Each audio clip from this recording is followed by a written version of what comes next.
Finally JKSSB ने अपनी official website के ऊपर नायब तहसीलदार का जो ऑफिशियल एडवर्टीजमेंट नोटिफिकेशन नंबर 5/2025 है उसको रिलीज़ कर दिया गया कि जैसे कि नोटिफिकेशन नंबर 3 आया था, 4 आया था, तो बच्चों की डिमांड थी कि सर हमारी पोस्टेस एनटी की पोस्टेस कब आएंगी। तो नोटिफिकेशन जो नंबर 5 है उसमें एनटी की पोस्टेस को आउट कर दिया गया है और इसकी क्वालिफिकेशन क्या रहेगी उसके बारे में बात करेंगे। जेकेएसएसबी ने फर्स्ट नहीं बोलूँगा मैं, सेकंड टाइम बहुत अच्छा काम करा है। अच्छा काम क्या करा है कि अपनी एडवर्टीज़ के साथ साथ सिलेबस को भी जोड़ दिया है। बहुत बढ़िया काम करा है। पहली बार कब किया था इन्होंने? हो सकता है उससे पहले भी कई बार किया हो। जहाँ तक मुझे मेरे आइडिया से यहाँ तक लगता है, क्लास फोर्थ की जब वैकेंसीज आई थी उस टाइम भी जेकेएसएसबी ने अपनी एडवर्टीजमेंट के साथ अपना सिलेबस जोड़ दिया था क्लास फोर्थ का। तो इस बार किया गया, एनटी की जो पोस्टेज आई हैं 75 टोटल पोस्ट है, आपको इसके बारे में पता चल चुका है। इनका जो ऑफिशियल सिलेबस है इसी एडवर्टीजमेंट के साथ इन्होंने क्या कर दिया, ऐड कर दिया गया। तो मैं आपको ये बता दूं कि सिलेबस को साथ में जोड़ने का इनका क्या मकसद है उसके बारे में थोड़ा डिस्कस कर लेते हैं हम। तो एडवर्टीज लास्ट टाइम ये पोस्टर से अगर बात करूँ तो 2015 में देखने को मिली थी। तो देख सकते हो पूरे 10 साल के बाद एनटी की पोस्टेज आई हैं। वो कितनी आई हैं? 75 आई हैं। तो मैं आपको बता दूं एक थोड़ी ऑफिसर लेवल की जॉब रहती है, नायब तहसीलदार है, तो देख सकते हो लेवल 6 की ये पोस्टेज रहती है। तो 75 पोस्टेज को ही एडवर्टीज़ किया गया है यहाँ पे।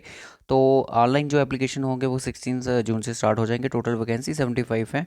और किस तरह से ये सारी चीज़ें होगी, जम्मू कश्मीर का ही आपके पास डोमिसाइल सर्टिफिकेट होना चाहिए तभी आप इसके लिए एलिजिबल हो। एज क्राइटेरिया की बात वो पहले जैसा ही है, पूरा कोई भी चेंजेस नहीं है।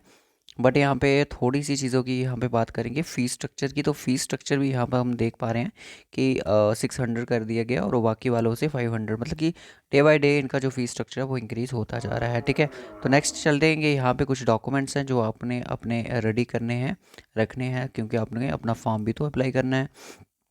तो सीधा पॉइंट पे बात करते हैं। पॉइंट पे बात ये करनी है कि जो वैकेंसीज आई हैं वो यूटी लेवल पे है, कोई डिस्ट्रिक्ट लेवल पे वैकेंसीज को आउट नहीं किया गया। ठीक है। तो फाइनेंशियल कमिश्नर रेवेन्यू जो डिपार्टमेंट है वहाँ की वैकेंसीज हैं और नायब तहसीलदार की वैकेंसीज ओपन मेरिट में 30 हैं और सी में 6 हैं और एसटी कैटेगरी में देख सकते हो कितनी है, 8 है।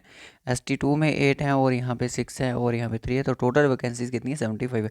तो मेन चीज़ थी जिसमें बच्चे, काफ़ी सारे ऐसे बच्चे भी होंगे जो कि तैयारी कर रहे थे एनटी की, तो जिन्होंने उर्दू नहीं भी पढ़ा है। तो यहाँ पे जब उन्होंने ये चीज़ देखी कि ग्रेजुएशन चाहिए और साथ में नॉलेज ऑफ उर्दू भी होना चाहिए, बट यहाँ पे ये कोई बात नहीं लिखी गई है कि आपका उर्दू ही कोई एक मेन सब्जेक्ट होना चाहिए, ऐसी कोई बात नहीं है। पहला आपका क्या होगा, पेपर 1 में OMR बेस्ड एग्जामिनेशन होगा और उसके साथ ही पेपर हो जाएगा, पेपर सेकंड आपका इसी के साथ जुड़ जाएगा। ये नहीं है इसमें कि और हाँ, एक चीज़ यहाँ पे मेंशन किया गया है। तो यहाँ पे रूल्स के अकॉर्डिंग यहाँ पे देखा जाए तो ओरल और टेस्ट जो इंटरव्यू है वो यहाँ पे नहीं किया जाएगा। ठीक है। ये चीज़ यहाँ पे ऑलरेडी मेंशन कर दी गई। सिलेबस की बात करें, इनका सिलेबस क्या होगा, और सिलेबस ये पहली बार, पहले भी ऐसा ही था कि उर्दू में डिस्क्रिप्टिव भी होता था, बट पहला जो पेपर होगा वो आपका OMR बेस्ड होगा। यहाँ पे आप देख सकते हो कि जो जीके है, जीके मतलब कि general knowledge and current affairs, ये JNK के बिना जीके जो है, यही 36 क्वेश्चन आपको इसी के पूछे जाएंगे। Current affair, science technology, environment, Indian national movement, political, physical division of world and India, Indian economy, Indian culture, heritage, मतलब जीके जो है वो पूरी की पूरी यहाँ पे उन्होंने डाल दी। ठीक है। उसके बाद चलते हैं JNK की जीके के ऊपर। JNK की जीके आप यहाँ पे देख सकते हैं, नॉर्मल जीके है। जो जीके हमने बाकी के एग्जाम में पढ़ी है वही जीके यहाँ पे 24 मार्क्स की पूछी गई है। और उसके बाद जो है इंग्लिश जो पूछी जाएगी वही सेम सिलेबस है बाकी एग्जाम्स की तरह। कंप्यूटर की बात करें तो कंप्यूटर भी थोड़ा सा एक नया टॉपिक देखने को मिल रहा है, ये वाला। बाकी कंप्यूटर भी यहाँ पे सेम रखेंगे। बट मैं आपको बता दूं कि यहाँ तक बहुत सारे लोग थे जो कह रहे थे कि अब तो रीजनिंग और मैथ जो है JK PSI में है वही आगे फॉलो होगा। ये JK SSB है, ये कब अपना सिलेबस चेंज कर देती है इसमें आप चैलेंज नहीं कर सकते। देखो मैथ का तो खत्म ही हो गया, मैथ में था ही नहीं कुछ भी। ये पूरा उन्होंने पुराना सिलेबस को देखे करा है कि देखो इसमें मैंसुरेशन आया है। कौन आया?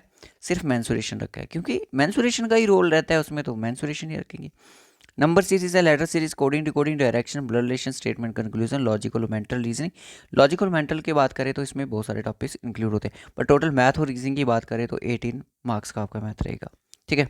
सिर्फ 18 मार्क्स का। तो सबसे कम वेटेज आपकी कंप्यूटर की भी नहीं बात करें तो देखो पढ़ना तो सब पड़ेगा अगर सिलेक्शन लेनी है, क्योंकि 75 पोस्टेज है। मैं आपको पहले बता रहा हूँ कि कंपटीशन तो पीक के ऊपर होगा, कंपटीशन तो बहुत होगा। और यहाँ पे बात यही आती है कि क्या जिन बच्चों की उर्दू नहीं है, जिन्होंने उर्दू नहीं पढ़ी है, क्या वो फॉर्म को अप्लाई कर सकते हैं? हाँ, वो फॉर्म को अप्लाई कर सकते हैं, बट जब आपका डिस्क्रिप्टिव लेने की बारी आएगी, मानो कि आपका जो ओएमआर बेस्ड एग्ज़ाम है वो बहुत अच्छा सा हो जाता है और डिस्क्रिप्टिव में आप अच्छा स्कोर नहीं कर पाते हो, तो फिर मतलब जो आपने मेहनत करी है वो बिल्कुल उस एग्ज़ाम्स के लिए बेकार जाएगी। मैं सभी एग्ज़ाम के लिए बेकार नहीं बोलूँगा, क्योंकि सिलेबस ये जो है यही जनरल सिलेबस है बाकी भी एग्ज़ाम्स का, ठीक है। कुछ ऐसे टॉपिक है जो कि हर एग्ज़ाम में जनरल रहते हैं ये। दूसरी मैं बात करूँ यहाँ पे बच्चे वो फॉर्म अप्लाई कर सकते हैं जिन्होंने उर्दू नहीं पढ़ा है, हाँ कर सकते हैं, बट आपको उर्दू सीखनी पड़ेगी उसके लिए। बट ये नहीं है कि पॉसिबल, तो इतना नहीं है कि 2 महीनों में 3 महीनों में आप इतना ट्रेन हो जाओ, वेल ट्रेन हो जाओ कि आप पूरा पेपर के ऐसे करना स्टार्ट कर, ऐसे लिखना स्टार्ट कर दो, तो इसमें आपको मेहनत करनी पड़ेगी। हाँ, जो बच्चे एग्ज़ाम को अप्लाई करना इस एग्ज़ामिनेशन के लिए फॉर्म को अप्लाई करना चाहते हैं वो कर सकते हैं, बट आपको उर्दू सीखनी पड़ेगी, क्योंकि ये जो पेपर सेकंड है ये उन्होंने ये नहीं बोला है कि आपका पहला क्वालिफाई होगा और फिर हम आपका दूसरा टेस्ट लेंगे, नहीं।